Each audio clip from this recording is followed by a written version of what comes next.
today we're going to be talking about self-help books. For me, self-help has always been something I'm not really into. I've always been more of a fiction reader. But I guess when I came across it for the first time, it felt very textbooky to me, and that's why I decided not to go forward with it. But now that I've delved into the world of self-help and I know how much I love it and how much it really can help you if you use it right, today we're going to talk about my 5 favorite self-help books. So, the first one has to be Big Magic by Elizabeth Gilbert. This book is a must-read if you're working in the creative profession or if you're doing anything creative with your life. I feel like for me, it completely changed the perspective through which I create. It talks about how you should never put debt on your creativity, how when you create, you should create because it's your soul's purpose and not because you have to or because you want to earn money through it. And I think that's one of the things that attracted me the most towards the book. She says most things have been done, but they have not yet been done by you. She talks about how you should create whatever causes a revolution in your heart, and how if you say yes to your ideas and you say yes to your creativity, it'll flow seamlessly into your life. I think I loved the fact that she spoke about how when you're in college or when you're studying something creative, you should make sure that you don't take a loan or you don't put a debt on yourself, because the second you start creating and you have a pressure over your head, your art suffers. She talks about how there are multiple ways to earn money, and yes, your creativity can be one of them, but it shouldn't be your purpose to create. Art is a crushing chore, yet it's a wonderful privilege. I absolutely love this book, and I would recommend it to anyone who wants to create, not only for a living but for serving yourself. And she says that if only you are open to receiving ideas, they will come to you in due time, and when they do, all you need to do is say yes to them. For those of you who haven't read The Secret, I would recommend that you don't start with it and you start with The Power. It is one of my favorite books by Rhonda Byrne, and I think for a fact that if you want to get into manifestation and you want to get into understanding the law of attraction, this is the book for you. The Power talks about how the law of attraction is not only the law of attraction but also the law of love. How everything in your life that you feel love towards, you attract to you. It talks about how when you love, you're using the greatest power in the universe, and how everything you do and everything you have in your life has a frequency, and only if you're vibrating at the frequency of what you want to attract you attract it. What I loved about this book was it talks about the power of imagination and visualization, that if today studies have been conducted where the memory cells in our brains have known to be linked with actual physical activity. So if today I really imagine something and I visualize it to the depths, it's the same as actually doing that act. And it talks about how if today I know someone who's gotten a car and say I really want a car and I don't have a way to get it, if I feel jealousy or envy or any sort of negative emotion towards that person, I'm not vibrating at the same frequency as they are, and they've received it, right? So I need to feel so happy as though it's me who's gotten it. And just the fact that there are so many real life stories and there's so many experiences that people share, it makes you believe in the law so much more than I ever thought I could. How you feel right now will change your life. The now is all we have, and if we keep thinking about the past and the future and holding on to things that don't exist, we'll forget that the most important thing is our today. Another thing I really loved about the book is that she has like tiny exercises. So she says if you're just getting into visualization and manifestation, you should start by trying to attract something unusual into your life.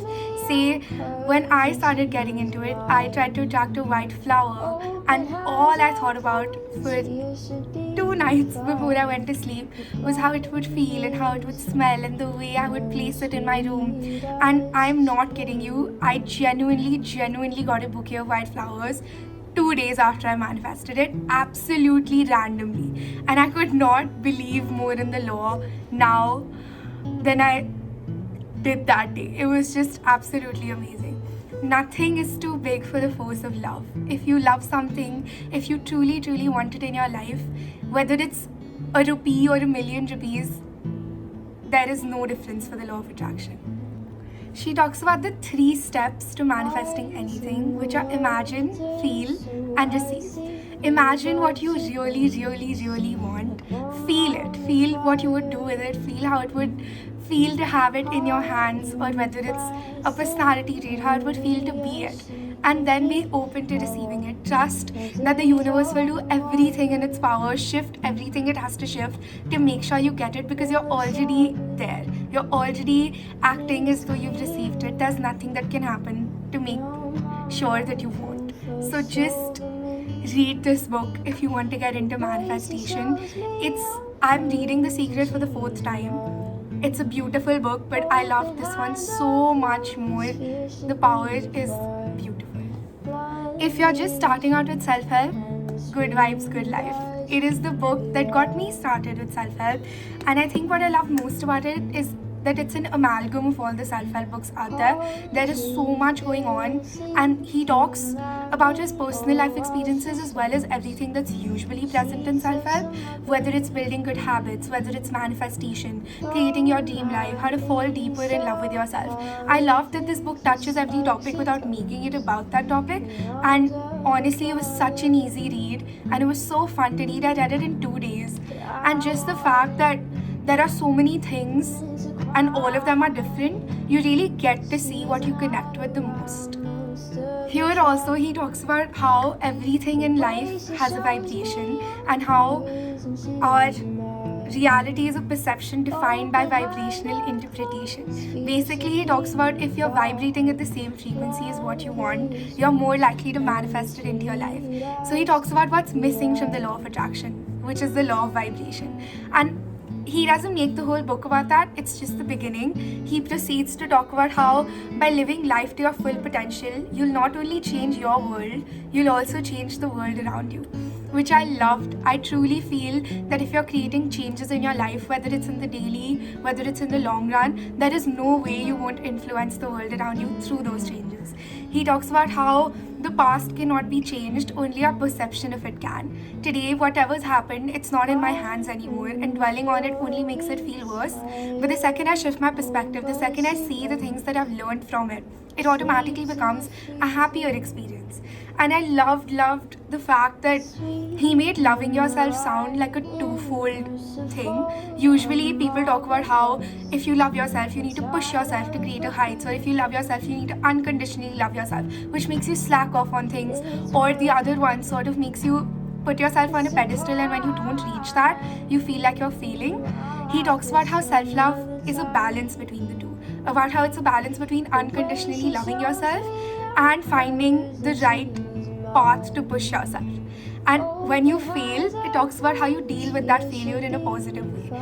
And honestly, the reason I loved it the most is because it's so personally rooted in his experiences and the things he's gone through, that it doesn't feel like it's something that's just come out of the blue. It's truly come from his heart, and it's such an easy read. There is nothing in this book that you can't understand if you're a beginner into self-help. The last self-help book which really made me believe in the power of self-help is The 4 Agreements.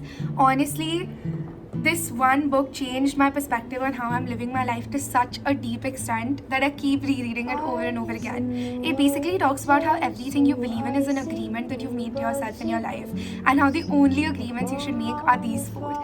The first one is be impeccable with your word. Everything you say should be in the direction of truth and love.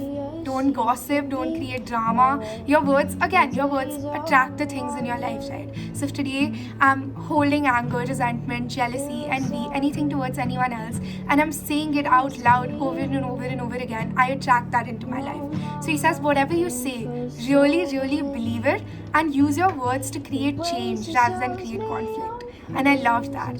The second agreement is don't take anything personally. This really resonated with me because I've been impacted by other people's words a lot of times, and I've said things that I don't mean in a fit of anger or in a fit of sadness.